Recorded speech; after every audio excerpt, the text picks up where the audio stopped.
ఈయన మన జాతిపిత, ఫాదర్ ఆఫ్ నేషన్. చూడండి, మన దేశం కోసం, స్వతంత్రం కోసం ఎంతోమంది వీరులు, దేశభక్తులు, సర్దార్ వల్లభాయ్ పటేల్, సుభాష్ చంద్రబోస్, భగత్ సింగ్, అల్లూరి సీతారామరాజు. భగత్ సింగ్, అల్లూరి సీతారామరాజులు అయితే దాదాపుగా 22 సంవత్సరాలకే వాళ్ళు దేశం కోసం ప్రాణత్యాగం చేశారు. అలాగే ఎంతోమంది దేశభక్తులు దేశం కోసం తమ విలువైన భూముల్ని, బంగారాన్ని దేశం కోసం ఇచ్చేసిన చాలామంది వ్యక్తులు ఉన్నారు.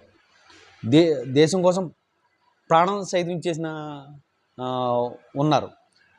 అలాంటి వ్యక్తులు మానేసి ఈయన మనకి జాతిపిత అంటే నేను చెప్పడానికి ఇదిగా ఉండొచ్చు, కానీ కాకపోతే ఏంటంటే నేను చెప్పేది ఏంటంటే కాలనీ, మన దేశంపై కాలనీని తీసుకొచ్చి గాంధీలుగా మనపై రుద్దడానికి, ఒక కుటుంబాన్ని దేశ ప్రజలపై రుద్దడానికి ప్రయత్నించిన ఇలాంటి వ్యక్తి, హిందువులు రేపు జరిగితే చేయించుకోండి అన్న వ్యక్తి మనకి ఫాదర్ ఆఫ్ నేషన్ ఏంటి అసలు? అయితే గీతే పాకిస్తాన్ వాళ్ళు ఫాదర్ ఆఫ్ నేషన్ అవ్వాలి ఈయన. అలాంటిది మనకేంటి?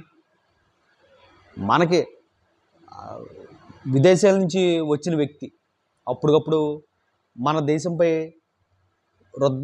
కుటుంబం చేత మనకి ఏదో గొప్పగా చరిత్రలు మార్చి, మనల్ని ఏమార్చి, చరిత్ర అంతా తుడిచివేసి పాఠ్యపుస్తకాల్లో వీళ్ళిద్దరే చేశారు, ఈ నెహ్రూ గారు ఈయనే అని చెప్పి మన మీద రుద్దిన వ్యక్తులు వీళ్ళు. నేను వ్యక్తిగతంగా నేను కోరుకునేది ఏంటంటే గాంధీ గారి బొమ్మని కరెన్సీ మీద తీసేయాలి.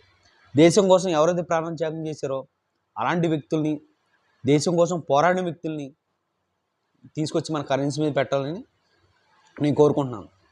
నేను చెప్పిన విషయానికి తప్ప రైట్ అనేది మీరు కామెంట్ రూపంలో తెలియజేయండి. Okay, thank you.